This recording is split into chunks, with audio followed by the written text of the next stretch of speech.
A courtroom, a judge, and an old man on trial. That day, everyone thought they knew who he was.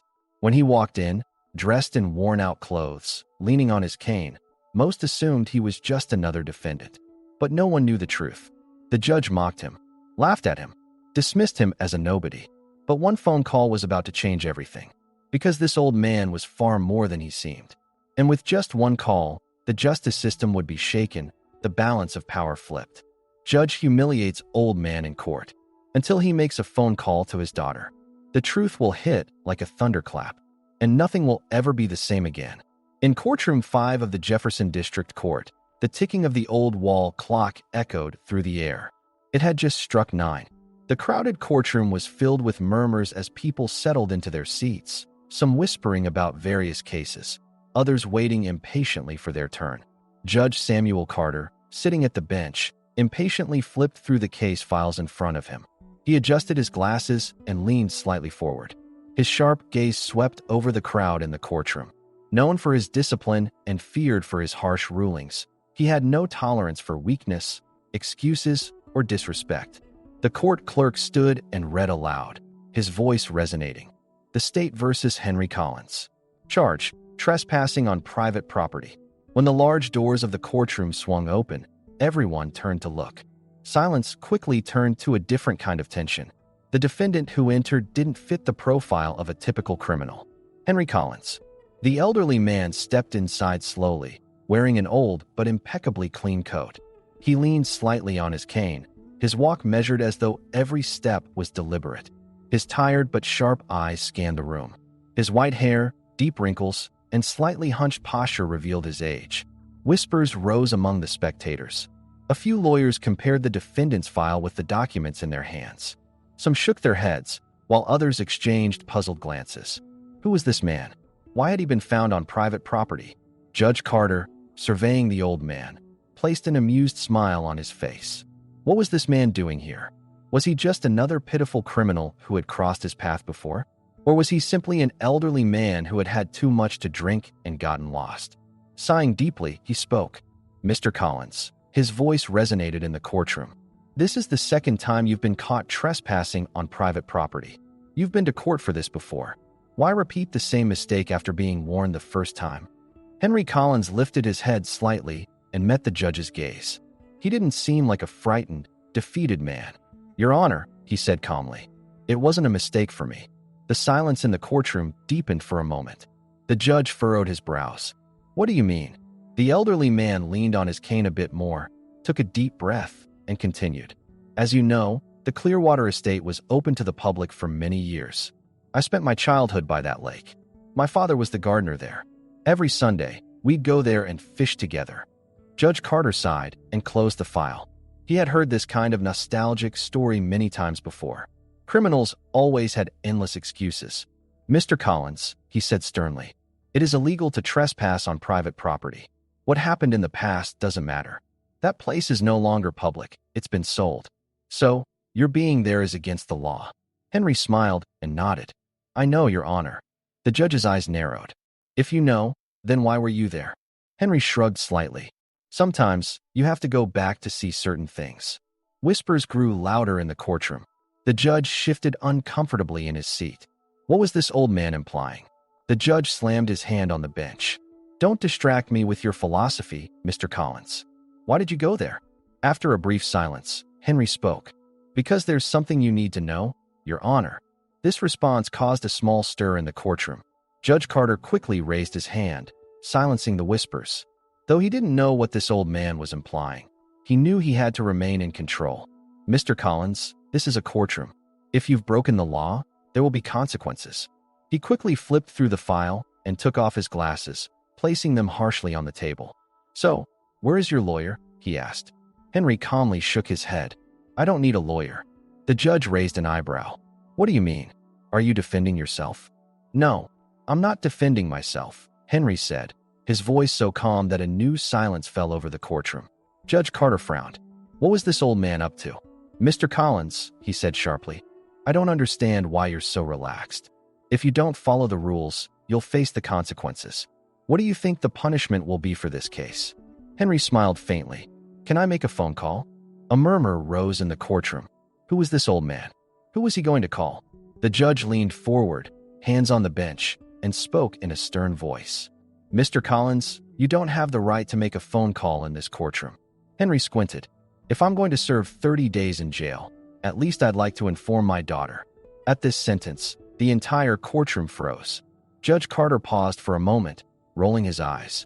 Fine, but let's end this nonsense quickly. Henry picked up the phone, dialed a number quickly, and spoke in a clear, steady voice. Catherine, it's time for you to come. Everyone in the courtroom looked at each other. Who was Catherine? And why was this man so calm? No one could quite understand what was happening. Judge Samuel Carter shook his head with an impatient expression. This elderly man was acting as though he were in the middle of some game. All right, Mr. Collins, he said coldly. If we're done with this little display, can we get back to your case? Henry nodded slightly, but said nothing. Just then, the doors of the courtroom swung open quickly. All eyes turned to the door. The person who entered was a woman whose wealth and power were apparent in every movement. She wore a long black coat, and the sound of her high heels echoed on the wooden floor. Behind her, two men in dark suits followed, each carrying a black leather briefcase. The woman walked straight to Henry Collins and gently touched his shoulder. Dad, are you all right? Everyone in the room was stunned. Catherine Collins, the CEO of Collins Holdings, the head of one of the country's largest investment firms. A murmur rose in the courtroom. Spectators whispered in astonishment. Judge Carter's face suddenly tightened. He knew that name. Catherine walked to the front of the courtroom, looking directly into the judge's eyes. Your Honor, I saw how you treated my father. Catherine placed a thick file on the table. The judge's face turned hard as he pressed his lips together. He didn't know where this was going, but he could feel he was losing control. Miss Collins, he said, trying to keep his voice as authoritative as possible. It's procedurally improper for you to appear suddenly in this court. If you wish to testify as a witness, you must follow the proper procedure. Catherine narrowed her eyes. Your Honor, this is not testimony, it's a reckoning. A slight hum rose in the room. Everyone realized they were no longer watching a regular case. Catherine opened the file and pulled out a document. Your Honor, I'd like to show you some truths about my father's financial situation. The judge's color drained. Catherine read aloud from the document. Henry Collins is the founder and honorary chairman of Collins Holdings. Suddenly, there was a stir in the courtroom. Spectators whispered in disbelief. Judge Carter cleared his throat and carefully examined the file. This couldn't be. Was this elderly man the founder of Collins Holdings? Henry Collins, a billionaire? And had he just humiliated him as if he were a poor beggar? The silence in the courtroom had become breathless. It was clear who Henry Collins truly was. Judge Carter, drenched in cold sweat, stared at the files, but he couldn't read a thing. To learn that the elderly man he had just humiliated was actually a billionaire businessman was devastating for him. But it wasn't over yet. Catherine fixed the judge with a hard stare and began to speak. I know what you're thinking, Your Honor, she said, her voice carrying unwavering seriousness. You thought my father had done something wrong. You underestimated him. But what I'm about to tell you will completely change the course of this case. A wave of curiosity spread through the room. Catherine pulled a document from her purse and handed it to the court officer. The officer hesitated but then walked it over to the judge. When Carter glanced at the document, his face drained of color. Catherine took a deep breath and made her bombshell revelation. This is the paperwork for the sale of the Clearwater estate. It shows that my father was in the process of purchasing this property. The courtroom erupted with sounds of astonishment. The judge adjusted his glasses in disbelief. What did you say? Catherine's gaze hardened even further. Yes, my father was in negotiations to buy this property. He wanted to visit the estate twice before the sale was finalized. It was the place where he spent his childhood, where his father worked, and a part of our family history. The murmurs in the courtroom grew louder. Catherine continued in a firm tone. My father visited this land twice to inspect it. During these visits, he was thrown out by security and reported to the police. Despite telling everyone that he was in the process of purchasing the estate, no one listened to him. Judge Carter's eyes widened. Was Henry Collins arrested for visiting a property he was about to buy? Catherine pulled out a second document from the file and placed it in front of the judge. These are the notarized documents confirming that the sale will go through. Even though we presented these documents before the case, My father was still not taken seriously. He tried to explain, but no one wanted to listen. You looked at his appearance, assumed he was poor, that he was a vagrant wandering around. The whispers in the room quickly turned into rising anger. Some lawyers shook their heads and talked amongst themselves. How could such a massive misunderstanding have happened? Judge Carter's breath caught. He felt his authority slipping away. Just minutes ago, he had spoken to this man in a condescending tone, and now he realized that Henry Collins had been dragged to court over a property he was in the process of buying. Catherine turned to her father, and anyone looking at her face could see that she was struggling to keep her anger in check. She turned back to the judge and delivered her harshest statement yet. Your Honor, not only did you bring my father here over a misunderstanding, but you also humiliated him, calling him poor.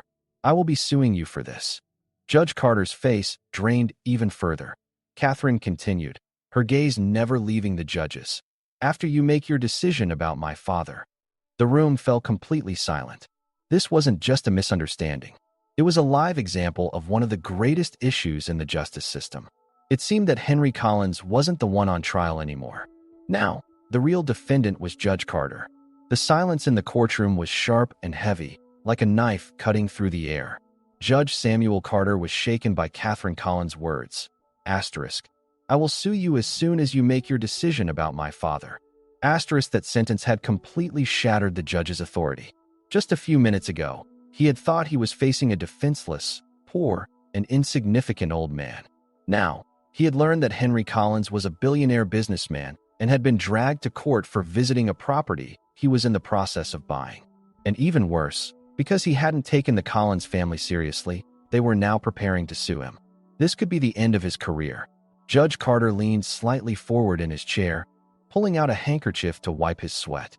Anyone watching could see that he no longer appeared as authoritative as before. A court officer cleared his throat lightly. Your Honor, you need to make a ruling on the defendant.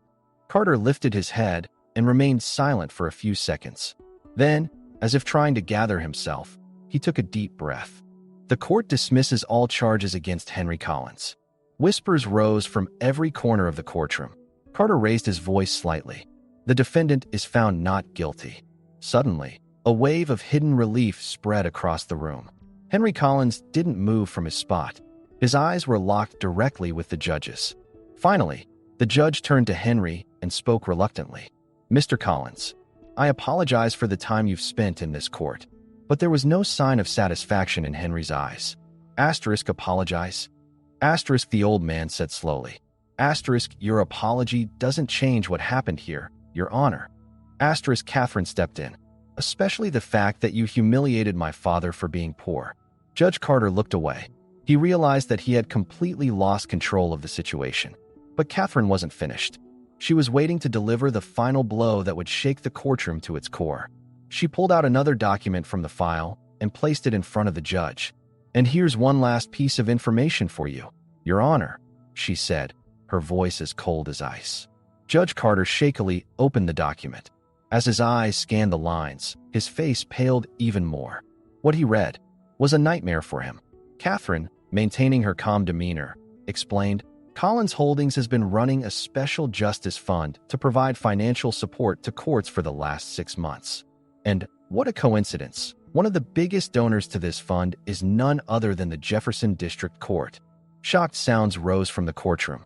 Catherine continued, in other words, Your Honor, even the bench you sit on is funded by my father's company.